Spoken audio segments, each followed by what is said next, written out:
Hello, everybody. It is Friday, February the 9th, 2024, and it's time for a brand new episode of AMA Air. Coming up today, we've got Tyler Dobbs, our Senior Director of Government Affairs, joining us to talk about FAA reauthorization. We have a new membership benefit to talk about. And we got some details on some exciting events happening right here at the IAC this year. All that and more coming up today on AMA Air.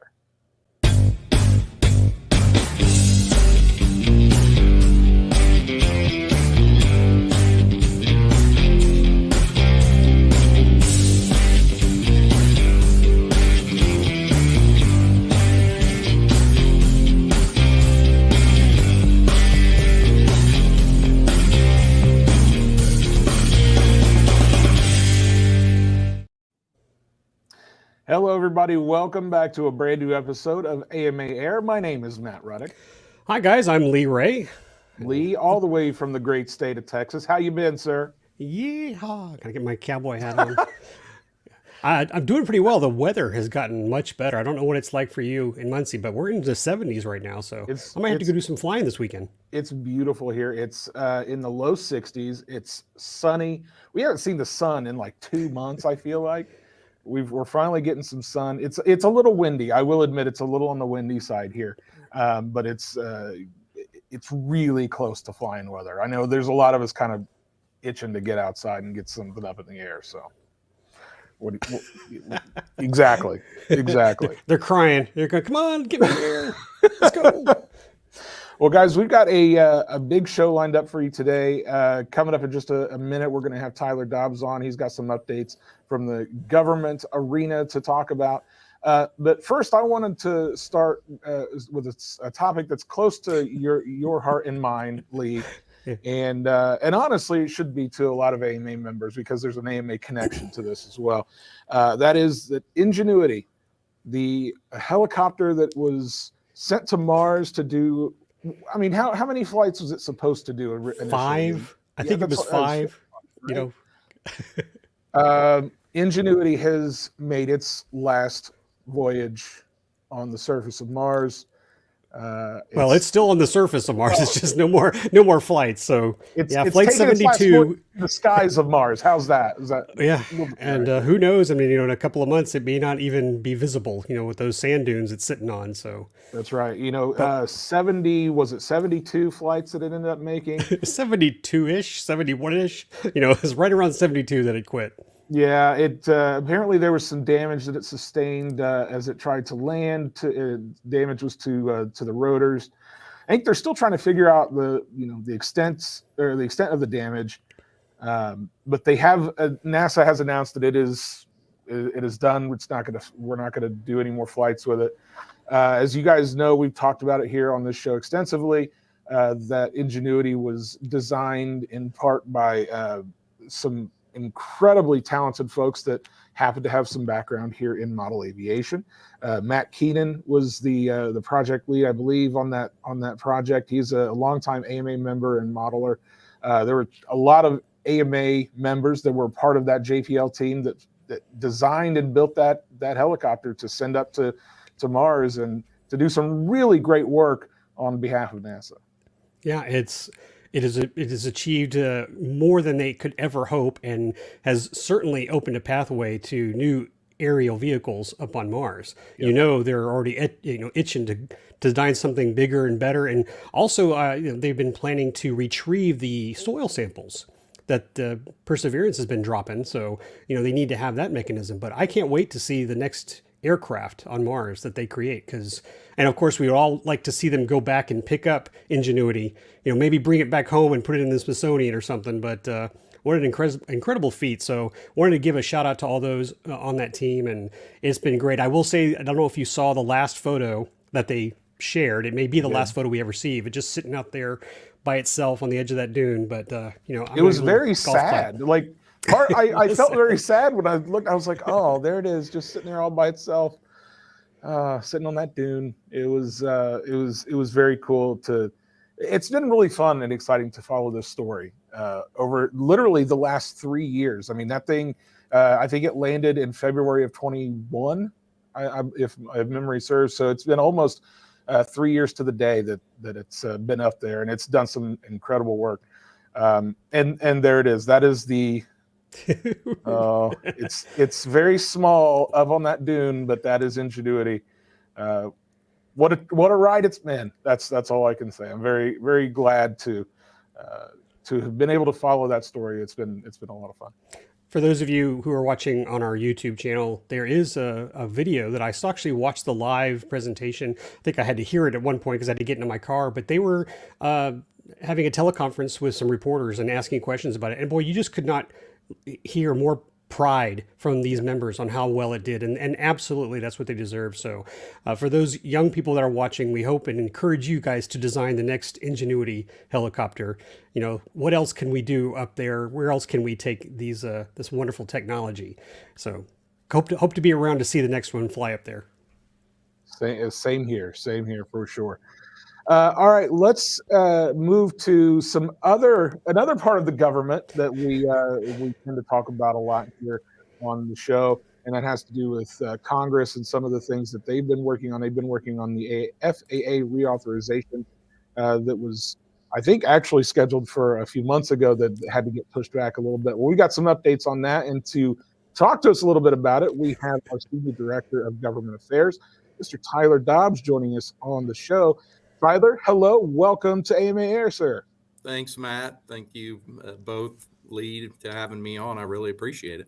Well, we always enjoy having you here. It's always good to get updates straight from the horse's mouth, as it were, because you are the guy, expert. one of the guys, I should say, one of the folks that spend a lot of time in DC, kind of working hard to get some things done there for us and on behalf of our membership. Tyler, tell us a little bit about some of the updates that you have. You stopped me yesterday and said, we've got some stuff to talk about. Can I come on the show? I said, yeah, absolutely. Absolutely. Let's talk about it. We do. And there's been some movement with FAA reauthorization, and maybe I end with that. I haven't been on for a little while, and there's been quite a few developments. We've done quite a few things over the last 3 months. And so I just thought I should come on and share all of those things with the members and viewers. Most of you remember early in 2023, we were able to secure a pathway to allow for higher operations at sanctioned events in Class G airspace. We were able to do so in, I believe, April, and that went until the end of 2023. Well, January 1st, we renewed that agreement with the FAA. So if folks want to get an altitude waiver for their sanctioned event in uncontrolled airspace to fly higher, they can do so. It's actually in a little bit easier of a process this go round. And hopefully when we get through FAA reauthorization and we get new legislation, there won't be a need for that waiver process. And I'll get into that in just a few minutes. Tyler? Yes. Is this for either controlled or uncontrolled airspace? Some people have asked that question. So there is a process for both. The process for uncontrolled airspace, we can receive those altitudes much quicker than we can for controlled airspace. That being said, if you have an event in controlled airspace, we want you to reach out and let us know. We're happy to work with you on getting a higher altitude, but that sometimes can take 2 months, maybe even a little bit longer. So give us plenty of lead time for controlled airspace. So a 90-day window might be that would be recommended? Best, yes. That would be best. AMA set on recently on an FAA ARC, which is an aviation rulemaking committee. This rulemaking committee focused on detecting and mitigating unmanned aircraft in areas that they shouldn't be, or people may be using these aircraft to do nefarious things that they shouldn't be doing. And obviously we have a stake in that. We want the national airspace to remain safe. We operate around some sensitive locations, or what people could consider sensitive locations, Army Corps of Engineer dams, water towers, and so forth. So we obviously wanted to have a seat at the table when these decisions and recommendations were being made. Overall, the report turned out relatively good. The approach that was taken by the folks is one that shouldn't really have an impact on the modeling community, which we're happy with. We concurred with the report, with exception. There was a couple paragraphs that was added that discuss geofencing and some other recommendations that were supposed to be outside of the scope of the Aviation Rulemaking Committee that still got some information in the report. So AMA wanted to be clear that, hey, we're happy with how the report ended, but we didn't really see a need to add some additional recommendations that were outside the scope of this. So AMA will put this ARC report on our website on the AMA Government Affairs blog probably early next week. Just got onto the FAA page yesterday, I believe yesterday afternoon, and we're trying to go through and make some comments and so forth to help folks understand what the overall report talks about. So we'll be able to share that. Feel free to give it a read if you'd like. It's well over 100 pages, so it's not a fun and easy read, but some folks may enjoy it. Lee, I know that you work closely with Ilona and the other folks who are submitting FRIA applications. And during that process, excuse me,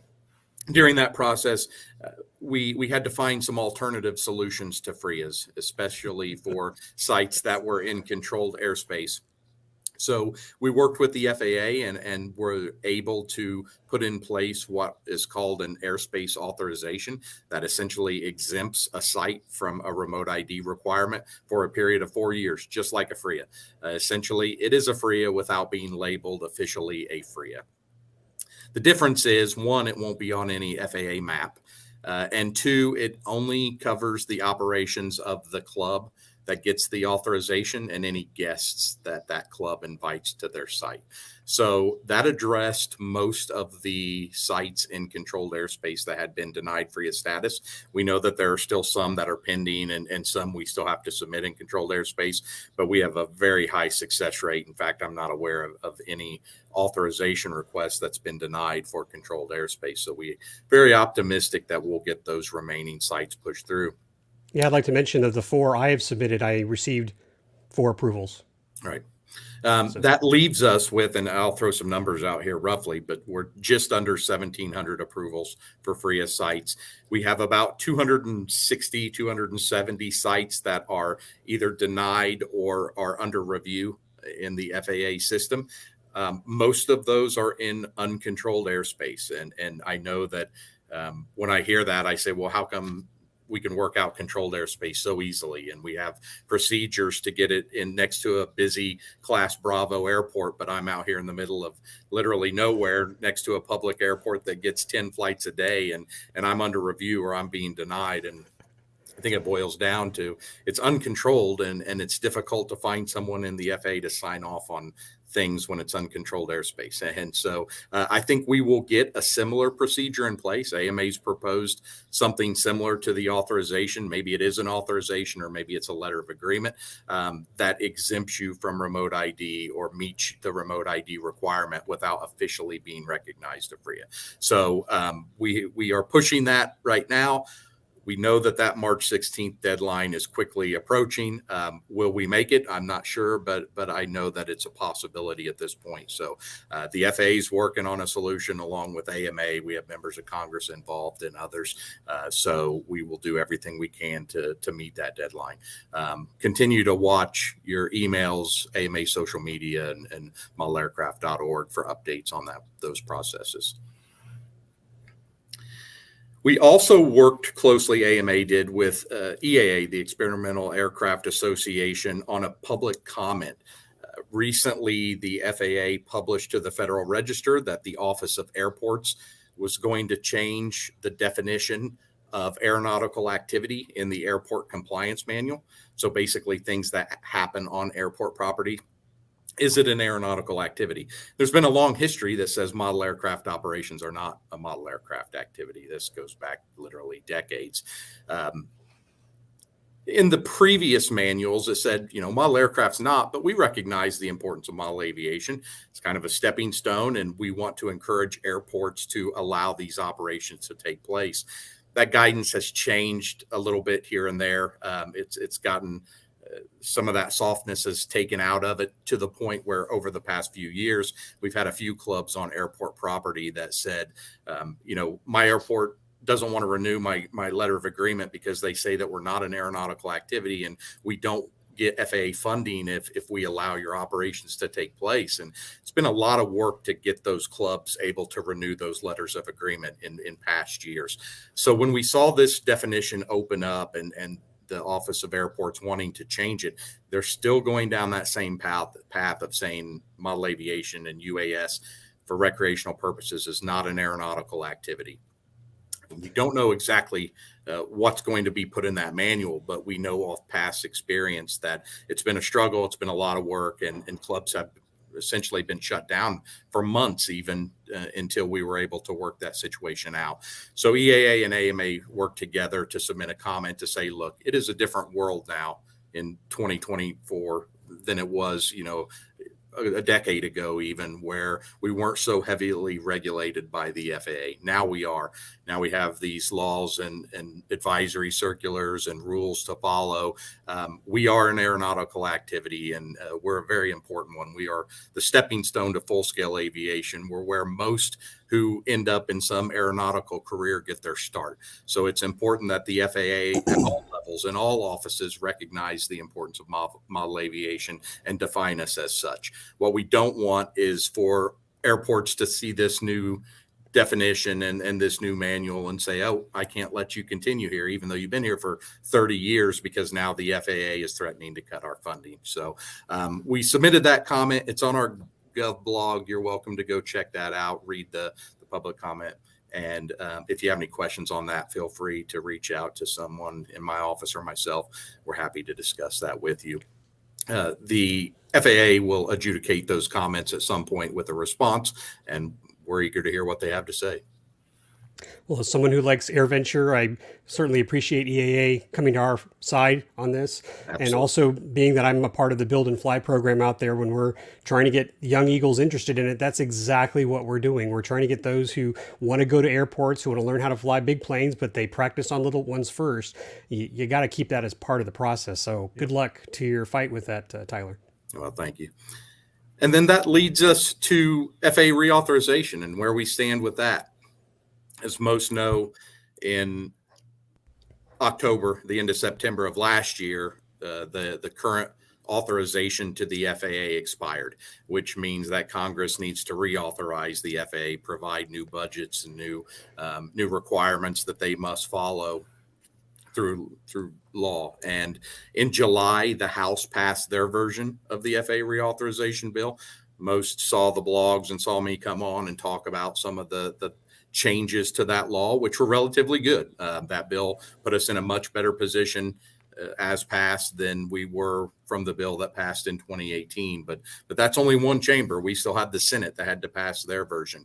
And they struggled a little bit more than the House did. They couldn't come to consensus on flight training hours for pilots, and they worked that out. And then there was some back and forth on retirement age and what that should be for pilots. So they were kind of in a holding pattern and just operating on a continuing resolution or an extension for many months until this week. And the Senate decided to mark up the bill, and the Commerce Committee within the Senate, where the Aviation Subcommittee lies, actually passed their version of FAA reauthorization. And in the Senate version of the bill, it was very similar to the House version. It put a process in place to fly above 400 feet in Class G. You could go through the FAA at some way and request to fly higher. It fixed some issues with our large model aircraft program that we had. There was some cleanup to definitions. They changed sanctioned events to sponsored events. They used the word drone a lot instead of unmanned aircraft. They didn't change the definition, but they do use the word drone. They provide $1 million a year to educate the public through a Know Before You Fly campaign that AMA co-founded with AUVSI back in 2014. They updated some educational provisions to allow elementary and secondary schools to fly under the recreational rules. That's something that AMA has been working on and fighting for many years now. They provided some exclusions for NEPA. For those who have went through the FRIA process, you may remember that you had to go through an environmental assessment. Even if you didn't see it, AMA kind of worked behind the scenes to get you approved through that process. This this version of the bill would basically exclude model aircraft activities that are so minimal of an impact to the airspace and the environment that they're not needed. That saves a lot of work and a lot of resources. So we were happy with that bill compared to where we are now. But in addition to that, AMA worked with Senator Todd Young of Indiana and Senator Dan Sullivan of Alaska to get an amendment in place that said, okay, we're going to take this a little further. We want everybody to be able to fly higher in Class G airspace, regardless where you are. So this amendment would allow everybody, regardless of location, whether you're at a fixed site or in your backyard, to fly up to controlled airspace without any authorization or approval from the FAA. It would put a process in place that would allow you to request to fly into controlled airspace from that uncontrolled airspace. So we don't exactly know what that process will be, but there will be something that you can put those requests through. It would allow community-based organizations like AMA to self-designate FRIAs. And so that process, Lee was part of that and knows how drawn out that's been, and it's taken right there. Put some stars over the screen, Bryce. And then it would be amazing. It would also require that organizations like AMA be trust administrators. So the trust is a requirement under federal law. So if you're an organization, a community-based organization, you need to be able to provide that to your members and those operating under your safety guidelines. So that amendment was put forward.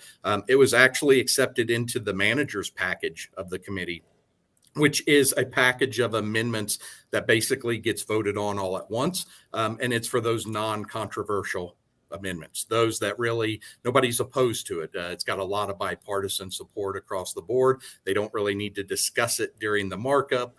Everybody's on board and supports it. So it got put in that manager's package. And that essentially has a almost 100% success rate. It typically just gets a voice vote to get pushed through. So those will now be part of the Senate bill, the higher altitude operations, which is great news.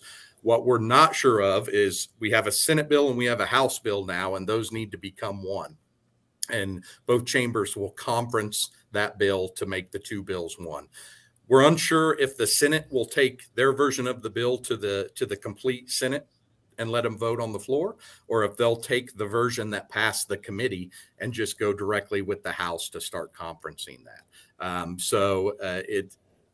Either way, we're using this version of the bill. If it goes to the Senate floor for a vote and pass that way, kind of gives it a little bit more strength when it goes to conference. But either way, we're in very good shape moving forward. We look forward to working with both the House and the Senate as they conference this bill. We want to thank Senator Young and Senator Sullivan for putting this amendment forward and working so hard to get it in the manager's package and into the bill. Chair Cantwell of Washington, her leadership in the committee was excellent. I appreciate everybody in the committee recognizing the needed changes that we see in this bill. So we've remained very optimistic over the next few weeks and months that we'll be able to end up with a much better piece of legislation that allows us to do many of the things we used to prior to 2018.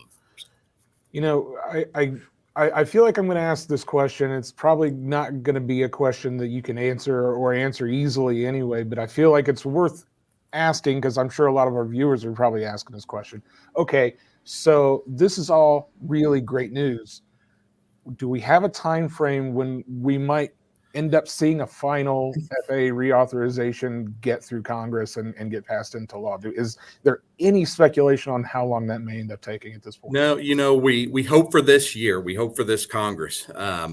It's hard to put a time frame on it. I know that most of you watch the news or you get bits and you see how Congress works. There's a lot of things going on right now, and we are very divided. The thing is that FAA reauthorization, a lot of that focuses on safety, and it also focuses on things that both sides use on a regular basis, which are flying in airplanes at very high altitudes. I don't care what side of the aisle you are on, you want those folks to be happy, and you want their budget in place, and you want all their safety guidelines and restrictions and authorizations to be given to them. So, there is a want from both sides to get this bill passed. I think that we'll get there this year. I just hope that it's sooner in the year than later. I know that, it takes time for implementation and so forth, but some of this could be immediate path, once it passes. Altitudes and things like that can essentially be immediately put into place. So we hope that it's soon, early in the flying season. But to put a specific deadline on it, that's something I'm just not willing to do. Yeah, understood. Well, thanks for fighting for everyone, not just us, and just AMA members, but this work you're doing is for everybody who wants to enjoy the hobby. So good work, guys. Yeah. Well, thank you. We have a long way to go. I mean, I want folks to understand that, there still can be bumps in the road. There can still be people who oppose specific portions of bills. But going into this conference between the House and the Senate, we could not be in much better shape than we are right now. So can we send them some cookies, some candies, some treats? Can we kind of soothe? I think it is important to mention that we'll likely call on our members here in the coming weeks and months for a membership push. Many of you have taken part in this in the past. Usually it's, hey, we want to change A, B, and C, or please oppose this. This time there may be some opposition to the message, but it could be, hey, support this portion of the bill.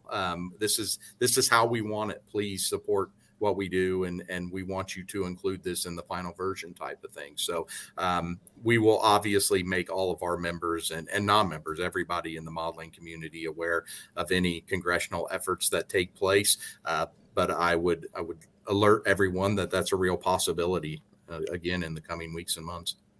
You're always welcome to come back and let us know. We're here for you. Well, before we let you go, Tyler, wanted to get a quick update from you. I know we talked a little bit about remote ID, and that extended deadline is coming up here in another month or so, just a little over a month. I know you guys have just put up a blog up on the government relations blog. You can find that at modelaircraft.org/gov. Talking about remote ID compliance and resources for folks. Is there any updates that you want to give folks as we start to approach that new deadline? I think that people need to be aware that deadline's probably going to remain this time. FAA leadership reached out to Chad Boudreau and myself. We had a meeting a couple weeks ago. They just wanted to kind of get a feel on compliance and how FRIAs were going and the number of modules available. And much as we've heard, there's still some difficulty, not as much as there was last time we spoke, but still some difficulty in getting your hands on specific modules, maybe. There's still FRIAs hanging in the balance and so forth. But the FAA recognizes that people are waiting for modules to be available while manufacturers are waiting for people to put orders in for modules.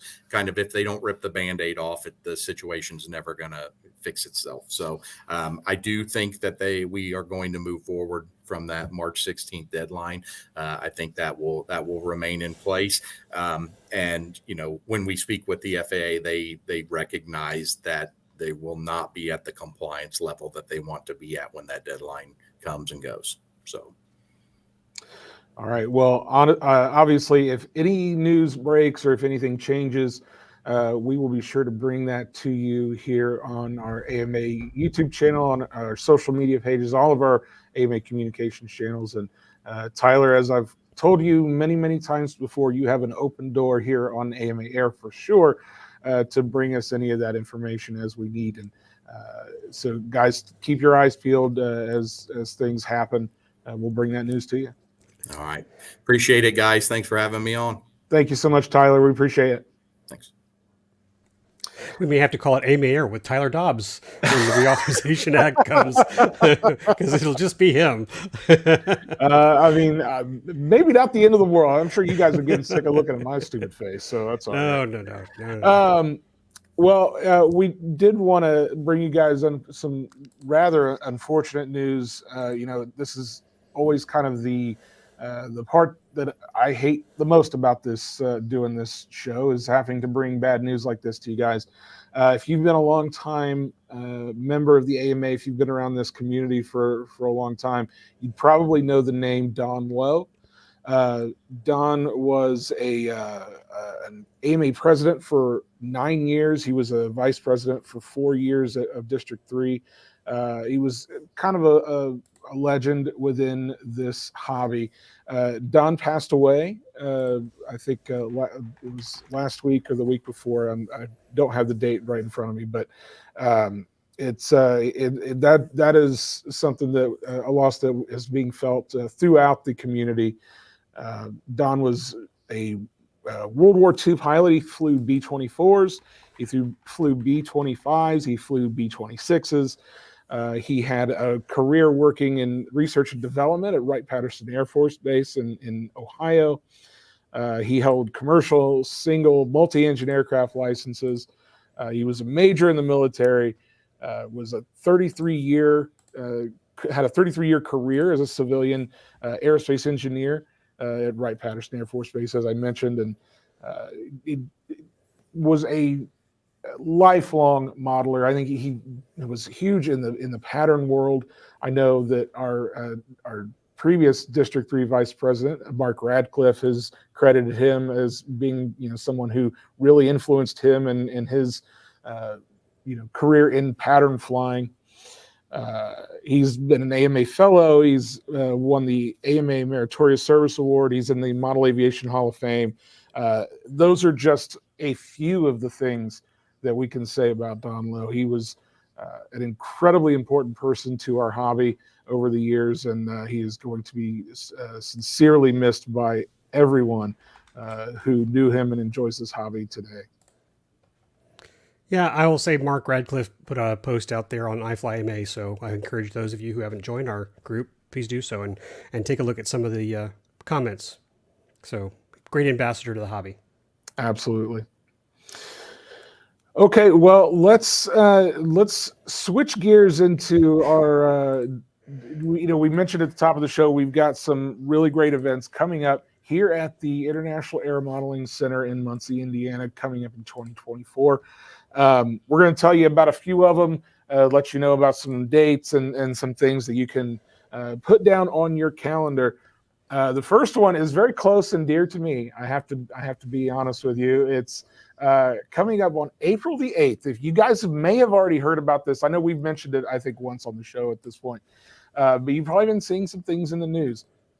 April 8th, 2024. It's a Monday, and there will be a total solar eclipse that will be happening here on the mainland of the United States, and the path of totality will cross right through Muncie, Indiana, and the International Aeromodeling Center. The AMA has partnered with the city of Muncie, Indiana, to be one of their official viewing locations here in the city for their eclipse celebration. And you guys can come be part of that. If you want to come to the IAC to witness the total eclipse on April the 8th, you can certainly do so. We're going to have some activities here on site. We've got over 1,000 acres here at the IAC of completely unobstructed skies. We don't like trees here because airplanes get stuck in trees, so we don't have to avoid trees being in the way or anything like that. Come enjoy the eclipse here from the International Aeromodeling Center. You can go to eclipsemuncie.com to see all of the awesome things happening around the city of Muncie that weekend. There's going to be a brew fest. There's going to be concerts. There's going to be an orchestra playing in downtown at one point. There's going to be a maker's market. There's going to be all sorts of things going on.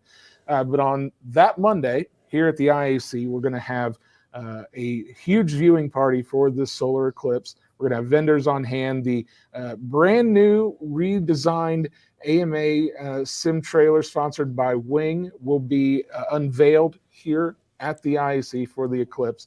The National Model Aviation Museum will be open to the public that day as well. We're going to have lots of cool stuff going on, so we invite you to come be part of that. If you want to do some camping here, obviously, if you've been to the IAC, we have lots of space for camping. We were going to have that open. As of right now, I checked right before we came on the air. We don't have that camping portal open yet. That should be open sometime next week. Here's the good news for all of you watching that are AMA members. the camping prices will be exactly the same as they are for any other time of the year for AMA members. So if you have an RV, you want to have an RV hookup, if you want to do primitive camping, the prices are going to stay the same for AMA members. You may see inflated pricing for the general public. AMA members are going to get discounted back to the standard pricing for that weekend. So we're going to send out some more information to you guys next week as we get that camping portal set up and ready to go. And it's going to be a great time. I'm going to be here. You can come say hi to me. I'm probably going to try to take some pictures of the thing. I did that in 2017. It was a blast. I'm going to try to do it again. Although I have to admit, I haven't bought my filter yet for my camera. And I had this problem last time. I waited too long and I had to pay a lot of money. And I fear I may have already waited too long for this one. We'll see. I'm going to still try it anyway. It's going to be a great time. And we're excited to be one of the official viewing sites for this eclipse here in the city of Muncie. So I, again, invite you all to come join us. It's going to be a good time. You can go to eclipsemuncie.com again to get more information about what's going to go on here in the city for all the events that they're planning. And you can also go to modelaircraft.org/camping. That is our camping portal. Again, we don't have the dates for the weekend of the eclipse turned on yet. We're getting the pricing structure worked out in there to make sure that our members get the correct discounted pricing as they go on to book their spots. But we're going to send out a message to all of you through our social media channels, through email, all of that stuff next week as that gets turned on. So be on the lookout, and it's going to be a great time. Hope to see you here. Yeah, sounds great. All right, Lee, are you going to come up for it? I'm also Texas is. You guys aren't getting the totality there, are you? Yeah, Dallas will have it. Dallas is getting it. Okay. Yeah. Oh yeah, and, Dallas actually is a big spot that's getting. I actually forgot about that. And actually, a little bit further west, my brother's got a spot already picked out. He's playing this like 2 years ahead, so he's got a little country cabin out west, so like near Fredericksburg or something like that. But yeah, Dallas is going to have a great seating. I got to tell you, so he's been playing it for 2 years in advance. I went to Hopkinsville, Kentucky, in 2017 to see the last one, and I've been planning since then for this one, because as soon as it was over, if you guys have never experienced a total solar eclipse, it's an incredible experience that I can't describe to you unless you've actually been have experienced it yourself. The sky darkens, you start hearing crickets, the stars come out. It is one of those things that you just don't forget. And as soon as it was over, I had to know. I said, when can I do this again? And I said, April 8th, 2024, I'm putting it on my calendar. And that's when I started asking around town. I said, hey, what are we doing for the eclipse? Because it's coming through Muncie. We've got to do something here. Matt's going to have a lazy boy already set out. Oh, you have no idea. You have no idea. Have a little quarantined area. Just leave, get out of my way. But I'll bring this up just if you give me a second. My son and I both watched an eclipse from someone who recorded it while flying. And I don't know if it was a NASA or scientific aircraft, but it was really cool. And he goes, I want to do that, Dad. And so he's actually talking with a friend who's a pilot who lives in this area. And he's like, can we go fly somewhere and catch it? But my question to the pilot people out there, because I don't know, if you take off during VFR conditions and then there's an eclipse, are you now an IFR? Just curious, does it change if you go in complete totality? It's only 5 minutes, right? That's actually a really good question. I would be curious to know the answer. It's complete darkness, right? It is. Well, and so I hope he's not going to be mad. I'm going to share this story. So most of you all know Chad Boudreau. He's our executive director here. He and I have talked quite extensively about the eclipse over the years, and he shared a story with me that he actually bought a commercial airline ticket during the last eclipse because he wanted to see it from the air. He thought that would be a really cool way to see it. He didn't account for the fact that he would be on the wrong side of the airplane. Oh, hi, James. Thank you for your answer. I was just curious if it just was night, but it's going to be dark. So, if you get into rain or something, you've gotten into bad conditions. So, if even if it was daylight, but anyway, just fun for that. So I'm hoping my son gets to do that. I think that'd be fun. I'm hoping to get up near Dallas, and I plan to have my drone, my DJI, come up and see if I can keep it up in the air long enough to get the pass. I think it'll be kind of cool to see the light come across. Well, I tell you, it's as someone who's experienced full totality, if you haven't experienced that before, do yourself a favor, do it. Even if you've got to drive somewhere and park on the side of the road and witness it, it is absolutely worth it. It is an incredible experience. Let's do a better job of marketing it. Okay, make plans now to go to the IAC. Please. Don't go anywhere else. Come to Muncie. Come experience it. It is amazing. I mean, hey, I saw it from a Walmart parking lot in 2017. And so, I mean, look, it is what it is. We're going to have lots of fun stuff to do here on site in addition to the eclipse. So hopefully that entices some folks to come hang out with us. It'll be a great time. I'm excited for it. Here's the other key thing I haven't pointed out yet, but I should. And this is why I keep telling people, do what you have to do to witness this, because this is going to be probably your last chance. There's not going to be another eclipse on mainland United States until 2045. And that's going to be just a sliver of, I think, North Dakota is going to get it. It's going to be mostly Canadian at that point. There won't be another one that comes through our neck of the woods until 2099. And I hate to tell you, Lee, but I ain't going to be around for that. Darn it. Wait a minute, I already booked it. Yeah. So anyway, April the 8th, 2024, the total solar eclipse. You can visit us here at the IAC and enjoy that with us. It's going to be a great time. So I think it's fun. I just want to say it's fun to see Matt all excited. This is like you talking about Indy. So definitely the eclipse is something Matt sees. I hope you guys can come and go visit with Matt during the eclipse. That should be fun. Come say hi to me. We'll talk about the eclipse. It'll be a great time. Something else that's, obviously happens a little bit more regularly than a total solar eclipse is the National Aeromodeling Championships. That's right. It is time to start talking about the 2024 National Aeromodeling Championships coming up this summer. I believe the dates start July the 7th. Indoor, I believe, starts July the 7th, runs through August the 9th. You can go to modelaircraft.org/NATS for all the information.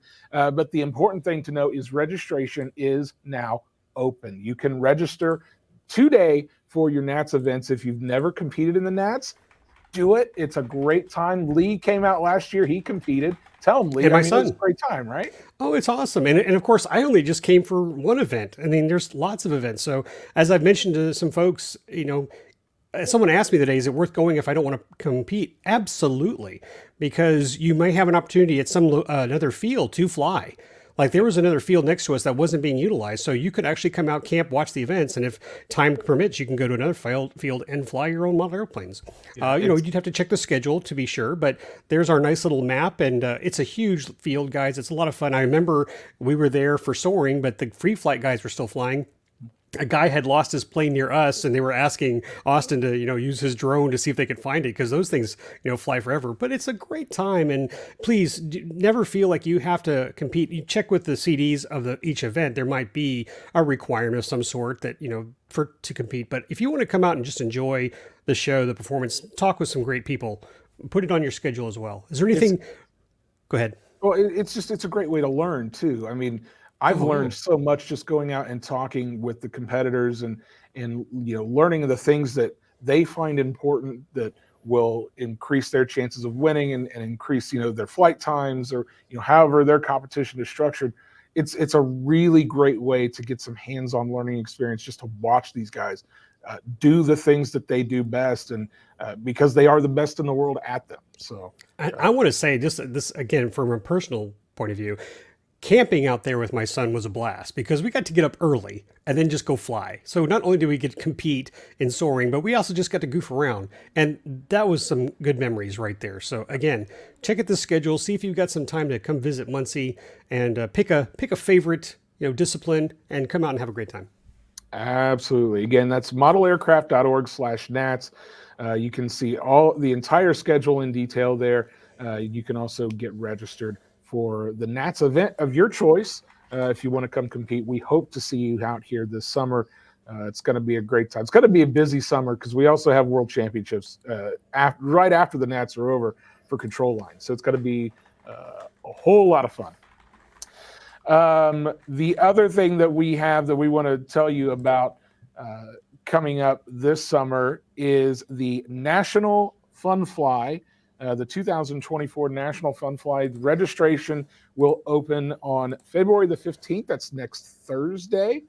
I think somebody check me on that. I think that's Thursday. We're doing some things a little bit differently this year. We're going to have a lot more activities on hand. It's going to be a little bit more than just a fun fly. And you're going to see here on your screen some great video that we put together that kind of gives you an idea of some of the great stuff we're going to have planned for this year's event. It's going to be June the 28th through the 30th here at the IAC. And again, registration is going to open February the 15th. You can go to modelaircraft.org/funfly to learn a little bit more information about what's going to be going on and to register when registration opens next week. I plan to be here. It's going to be a fantastic time. I know there's a lot of really cool stuff that's lined up already. There's going to be some paramotoring demos that are going to be going on, which are really cool. If you guys have never seen that, that's going to be a lot of fun. A lot of vendors, a lot of community involvement this year, which I'm really excited about. So it's going to be a good time. Well, it's Friday through Sunday. Yep. You were asking. Let's see. So another date that's coming up very, very quickly, AMA scholarship applications. If you guys have heard us talk about the AMA scholarships, they are a great way for those of you who are getting ready to graduate high school, go to college. It's a great scholarship if you're somebody who's involved in this hobby. Those scholarship applications are due February the 25th. So that's a little bit later this month. You want to make sure you get those scholarships turned in, or the applications for those scholarships turned in. You can go to modelaircraft.org/scholarships to learn more. I know, Lee, you've got some experience in That's in my that. boy.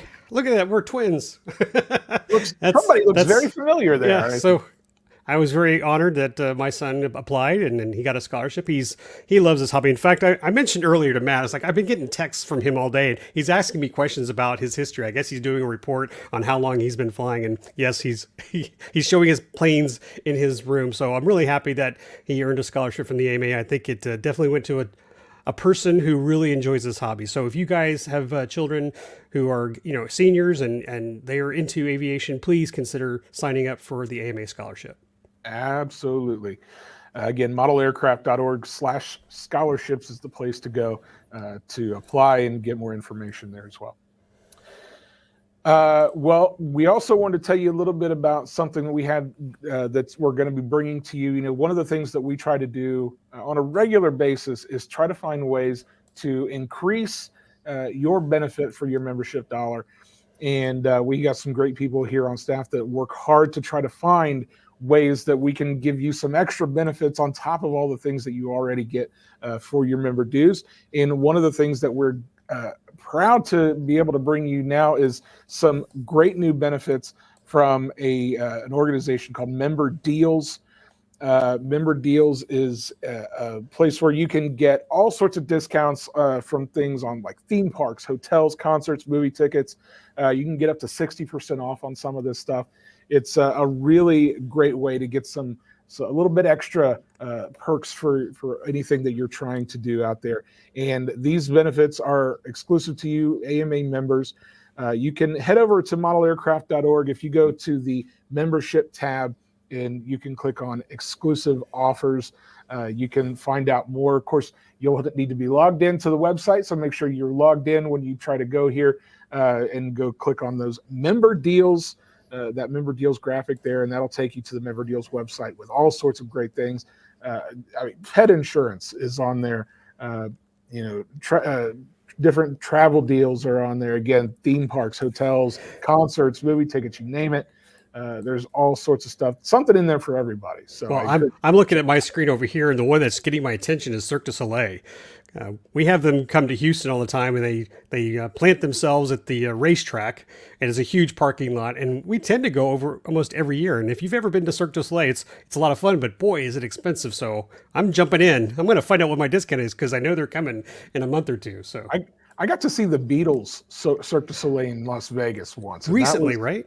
Yeah, it was probably in 2018, 2019, something like that. It was a blast. It was so cool. So Lee, I think you should take advantage of that and go see Cirque du Soleil.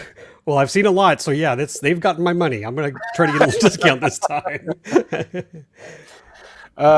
Very cool. Well, Lee, I think it's time to talk about Club of the Month. It's always something that I look forward to, hearing about what club is going to get featured this month. So it is February, and it's time to hear about the latest Club of the Month. Who do we have for February? All right, coming in for February is the Cobb County RC Modelers. And I love this aerial shot. They had this on their Facebook page. It is a private page, but I kindly asked, I think the joke was this. I have to say this because when you look for the clubs, you find out who's active, who's got a lot of members, and then check any flyers that they have out. And one of the questions, because we talk about this to join the iFlyAMA group, is that you have to answer questions. You have to say, are you not a robot things? But their question was, where is our field located? And I sent them the GPS coordinates. He said that's the first time anyone's ever given us GPS coordinates of our field. He goes, you're in. But I digress. Again, that's a lot of fun that you can have on the interwebs with your friends.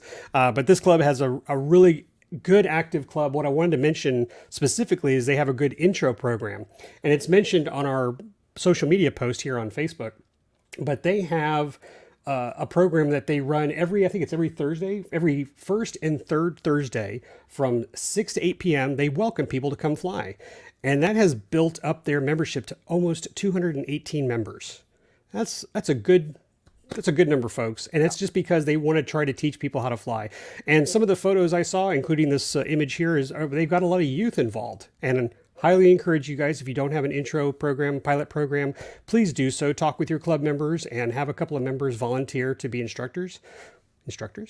And it's a lot of fun. And they have a really nice runway. They recently, I think last year, they redid all the asphalt and lines. So it's really nice. Beautiful view. But the other thing I wanted to mention, we always ask our clubs that are candidates, what kind of activities do you do for the community? And this one has one called the Calvary Kids event. And they host about 30 kids from a children's home. It's an orphanage nearby. And they bring them over to just have lunch and build airplanes and have fun, get outside and enjoy the hobby. And, again, inspire some youth members to say, hey, you want a lifelong hobby? Here it is. It's a lot of fun. So quick shout out to Cobb County RC Modelers. Congratulations, guys. And I'm sorry, I didn't mention this, but they're in Georgia. Sorry. They're in the great state of Georgia. I take it a little for granted. I always heard Cobb County throughout my life.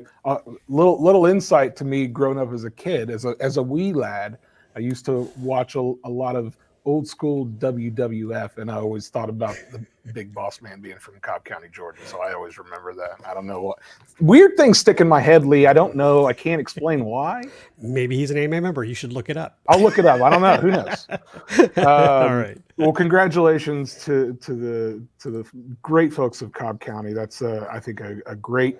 Some of the programs that you were describing, I think that's so cool. Their intro pilot program.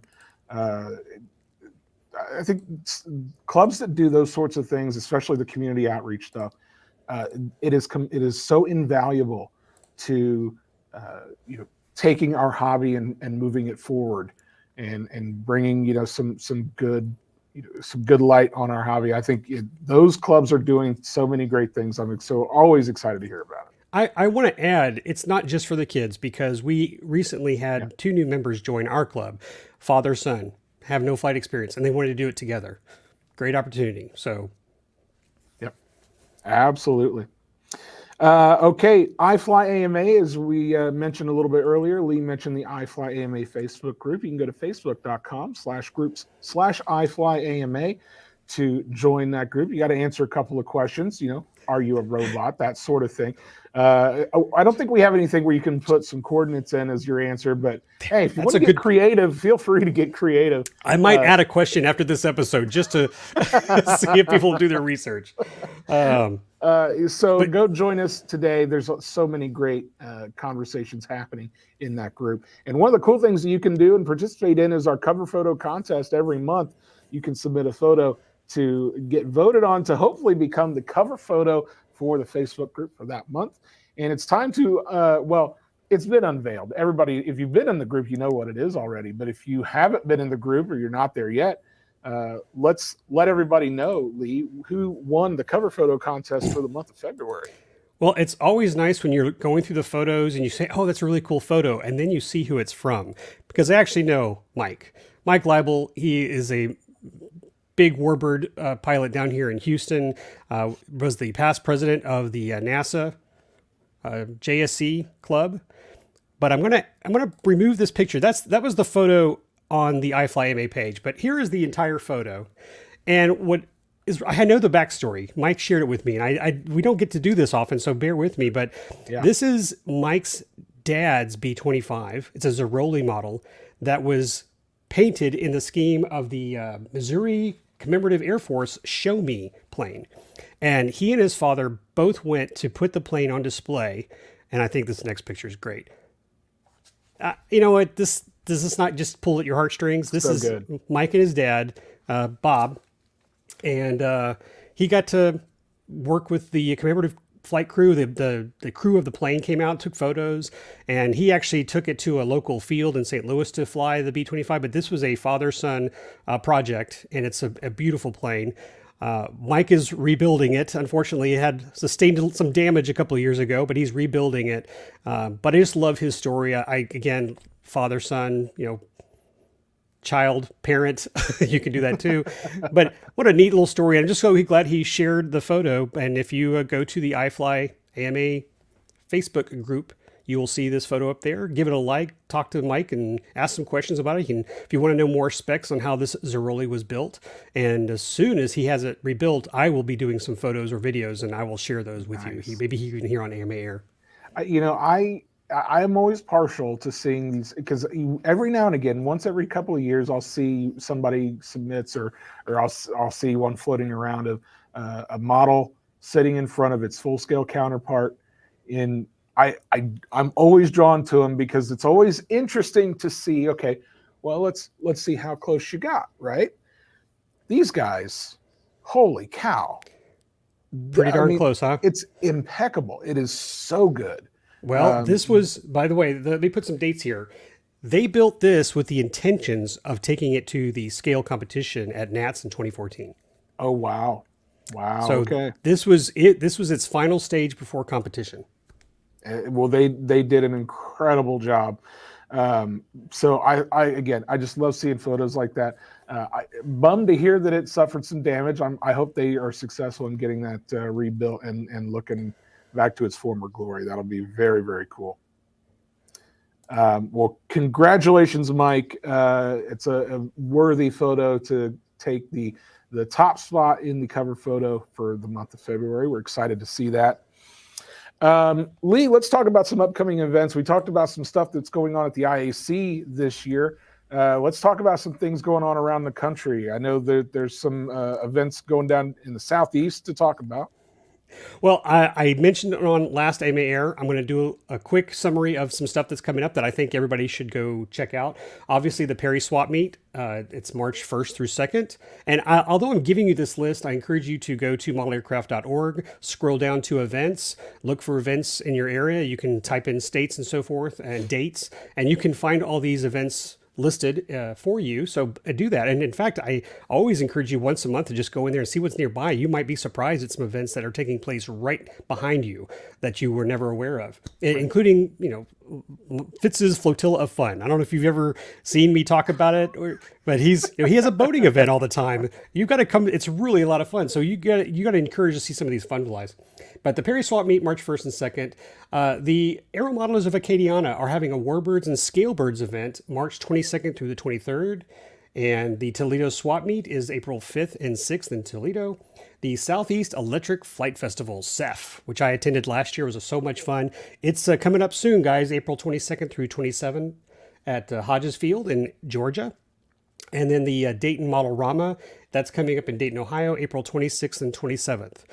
And because this is live, and for those of you who are watching this afterwards, you're going to miss it, but in the 24th, I'm going to our swap meet, Northwest Houston RC. It is a swap meet and fun fly at our field. We're crossing fingers for some good weather, but I'm all excited because I've been coming to our swap meets, I think, before I was a member. So that's been a long time. I think I'm 12, 13 years as a member, and it's a great swap meet. So it's go look up Northwest Houston RC Club, guys. And again, it's going to be February 24th.